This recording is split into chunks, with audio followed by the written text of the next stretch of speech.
বন্ধুরা, পোড়া কড়াই এক নিমিষেই পরিষ্কার করে ফেলতে পারবেন এই ম্যাজিক্যাল জিনিস দিয়ে, কোনো রকম ঘষাঘষি ছাড়াই। এই ম্যাজিক্যাল জিনিস দিয়ে যে কোনো রকমের পোড়া দাগ, পুরনো কড়াইও কিন্তু একদম সাদা ধবধবে হয়ে যাবে।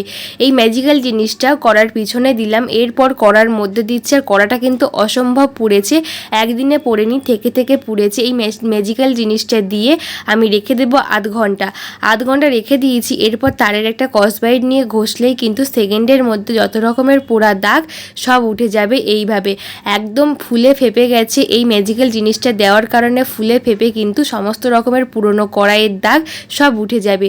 তো একবার আমি জল দিয়ে ধুয়ে দিলাম, আর একবার একটু ঘষে নেব, একদম সাদা ধবধবে হয়ে যাবে। এটা বানানোর জন্য লাগছে চুন, যে পান খাওয়ার চুন আমরা ব্যবহার করি, পান খাওয়ার চুন 3 চামচ, 1 চামচ সার্ফ বা ডিটারজেন্ট পাউডার, সার্ফ আর 3 চামচ চুন দিয়ে কিন্তু একদম সাদা ধবধবে কড়াই হয়ে যাবে। টিপসটি কেমন লাগলো কমেন্ট করে জানাবে।